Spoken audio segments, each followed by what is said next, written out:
Magandang araw Luzon, Visayas at Mindanao, Sabah. So welcome back sa ating YouTube channel. Pilipinas News Channel na naman po pala ulit. Nagbabalita po sa inyo ngayon tungkol po dito sa ating pinakamainit na boxer po ngayon, no? Hindi po si pambansang kamao Manny Pacquiao kundi ang ating gumagawa po ng ingay ngayon sa social media. Walang iba kundi si Cuadro Alas Casimero, mga kababayan. So dito po sa Joe Boxing World, sinabi po dito, Cuadro Alas, tinira na naman si Luis Nery.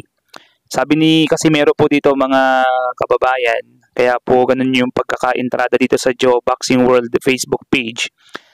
Hoy Nery, kumakabog-kabog na ang puso mo ngayon. Balitang-balita tayo sa Japan ngayon. Ayun po yung sinabi ni Cuadro Alas Casimero dahil nalalapit po yung laban ni Cuadro Alas sa Kyrgyzstan. Pagkatapos po niyan, mainit na mainit pong usapan po ngayon sa Japan at maging sa ibang mga boxing fans ay ang masusunod po na kakalabanin nito ay si Luis Nery.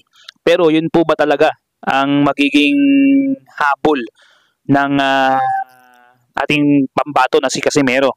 Sabi po dito sa Nino Cruz TV, may balak ang hapon kay Casimero. Romero versus Pacquiao, pwede na ikasa. So dalawang balita po itong isinare po ng Nino Cruz TV, mga kababayan, na kung saan sino po ba yung hapon na tinutukoy po dito? Ito po yung promotion or promoter po ni Cuadro Alas Casimero na Kameda. Okay? At ang balak po ng hapon sa kanya, mamaya sabihin ko po sa inyo, mga kababayan. Dito po sa I am Merchandiser Facebook page, no?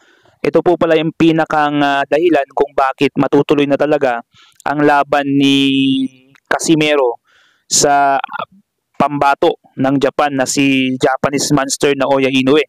Kung maalala po ninyo, mga kababayan, no, marami pong may gusto na kalabanin ni Naoya na mga Japanese or yung mga Hapon. Ang nagre-request kay Naoya, gusto niya na kalabanin niya si Cuadro Alas Casimero. Pero ganun pa man, yung promoter po siguro ang problema ni Naoya Inoue or si Naoya Inoue mismo ang natatakot kung bakit umaatras po itong si Naoya Inoue sa kanilang magiging potential na laban sana. So ngayon, ang dahilan po siguro, no, kaya nga po sa unang balita natin kanina, may balak ang hapon, baka ito po yung binabalak ng Kameda promotion or boxing promotion para kay Casimero na dahil Japanese ang magiging promoter ni General Cuadro Alas Casimero, ay magiging malaki ang tsansa na magkalaban silang dalawa ni The Monster Naoya Inoue. O, dito po sa The Merchandiser Facebook page, pinakabigating tao sa likod ni Alas, okay? Matutupad na talaga ang dream fight niya kay Naoya Inoue. So sa pagpirma niya sa Kameda Promotion, balita ngayon na ang billionaire tycoon na si Manong Chavit Singson, ang kanyang manager at ang pinakasikat na promotion naman sa Japan ng Kameda Promotion, ang kanyang promoter, kaya wala nang makakahadlang sa laban ng Casimero versus Inoue, mga idol. Ano masasabi nyo dito? So ito, mga kababayan, ang dalawang konsepto o dalawang naglalakihan na kapangyarihan ngayon na nakaantabay or sumusuporta ngayon kay General Cuadro Alas Casimero, isang pinakang kilalang boxing promotion sa Japan. Hawak po si General Casimero ngayon.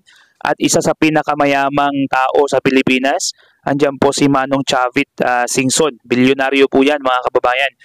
So dahil po sa dalawang ito, parang yung dating imposibleng mangyari na labanan ni General Casimero, ang the monster ng Japan na si Naoya Inoue, ay dahan-dahan ang natutupad, mga kababayan. At dahil po dyan sa mga nasa likuran ni General Casimero, mga kababayan. So abangan po natin kung ano yung mga susunod na steps.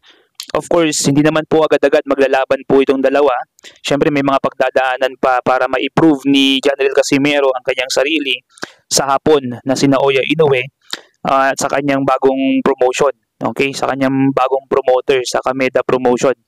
Kailangan niyang patunayan ang kanyang sarili na siya ay talagang malupit pag siya ay nasa lona na. So mga kababayan, hintayin po natin to dahil mainit po ang mga balitang ito. Kaya kung hindi ka pa nakasubscribe sa ating channel, mag-subscribe ka na. Pakilike na rin po yung video na ito para mas mapanood pa po ng ating mga kababayan. And pagpapakita nyo na rin po ng suporta sa inyong lingkod.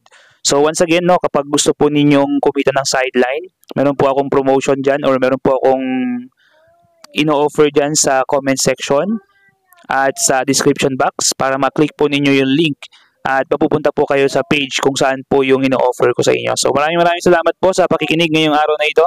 Exciting po yung mga boxing news po ngayong araw dahil syempre kababayan po natin si Cuadro Alas Casimero. So once again, this is Pilipinas News Channel. Peace out.